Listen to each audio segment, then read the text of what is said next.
Hey guys, and welcome to our next React.js project, the e-commerce for the phone company project. And as you can see, once the application loads, we're going to be directed to our products page. However, we also have an option of clicking on the button, and we're going to be brought to the My Cart page. Now, currently the cart is empty, so we're just displaying that your cart is currently empty. However, if we're going to go back to a products page, if we're going to be hovering over the item, we're going to have an option of either adding the item to the cart or exploring more details. So let's start looking by just clicking on the cart icon. So once I add it to the cart, as you can see, we're going to have a modal with a text of item added to the cart and then the information about the product. Now in the modal, we have two options. Either we can continue shopping, which will going to bring us back to a products page, or we can go to the cart. Now first, let's check it out, the cart. Now as you can see, once I add it to the cart, the item is going to be in the cart. Now I'm not going to explore right now the quantity because I would want to do that once we'll have more products in the cart. But we're going to be able to manipulate the amount of phones, and as you can see, we're also going to have a total, subtotal, and tax.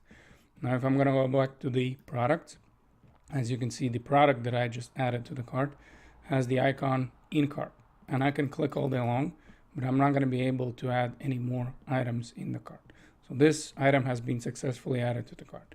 And needless to say, if we're going to click on the cart, now we're going to have the items that are in the cart display in the cart page. Now let's go back to the products and continue shopping. This was one way of adding the item in the cart by clicking this icon. However, if I'm going to click on the details, notice I'm going to be brought to a details page. And again, I have two options. Either I can go back to a products page or I can add it to the cart. So let's add the item to the cart this way. And again, we have the modal with continue shopping, which will gonna bring us back to a product, or I can go directly to the cart.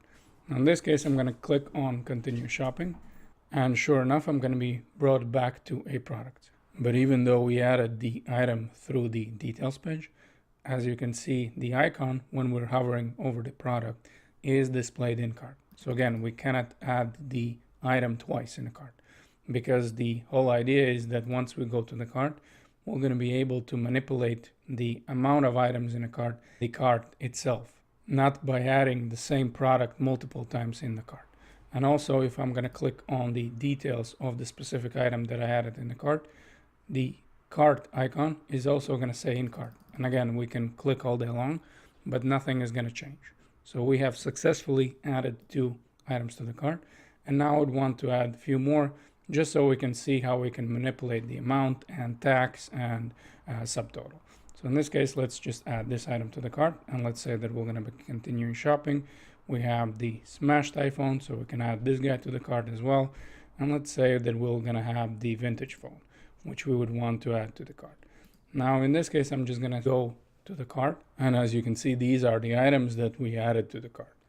Now, like I said, the amount of items in the cart, we will going to manipulate in the cart itself.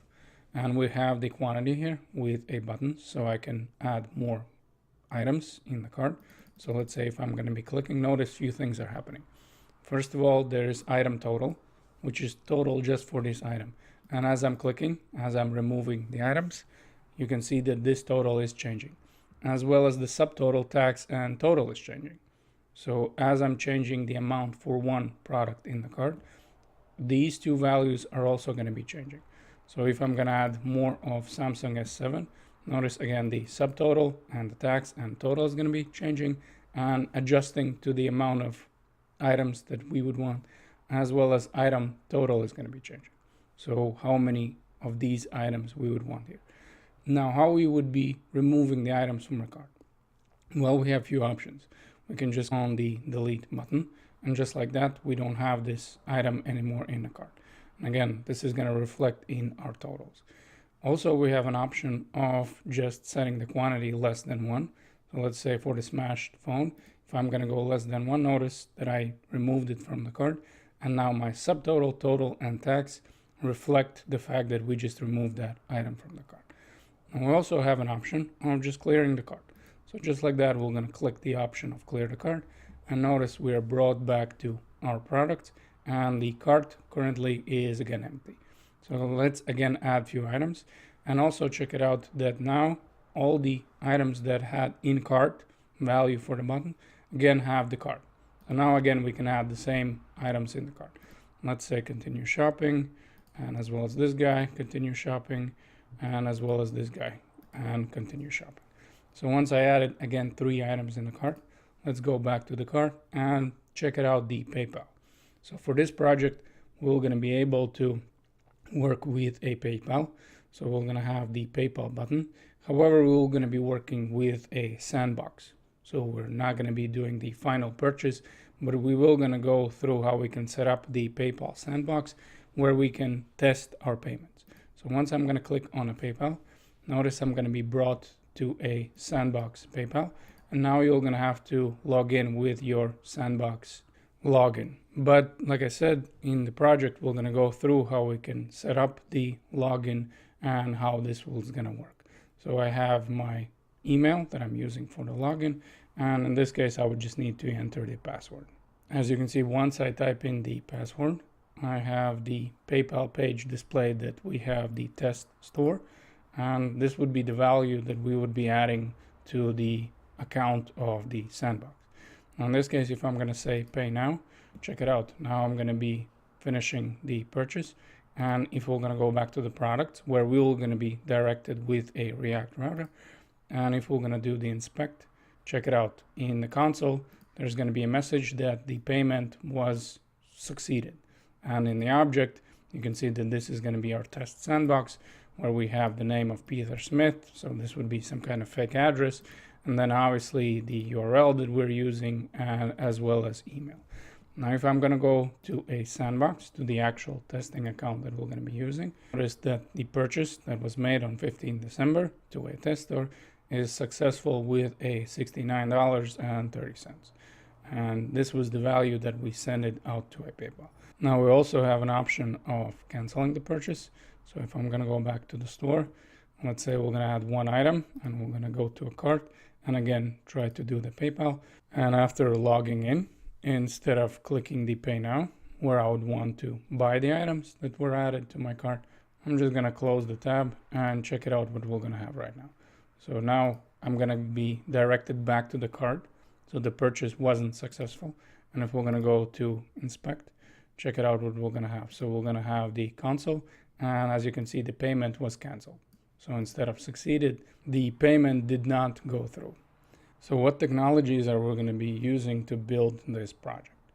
We're going to use the Bootstrap for the easy CSS. So we don't need to go crazy with a CSS. However, we're also going to explore how we can work with a styled components. So few components we're just going to make exclusively with a styled components. So there's going to be a little bit more CSS involved. And few components we're going to combine. We're going to have some of it with a just Bootstrap classes and some of it with a styled components. We're also going to work with a React router. So we're going to set up our routing with a React router to have our single page application, as well as we're going to work with a context API to have one single source of truth. So all the actions that we're going to be doing throughout this application, we're going to be stored in one place, and that is going to be the context. So we're going to be working with a context API. Now, last but not least, we're going to look at the Netlify, where we can publish our application. So as you can see, the application is live and it is on the Netlify. So those are all the things that we're going to be doing in this application. I hope you guys enjoy the project, and let's get after it.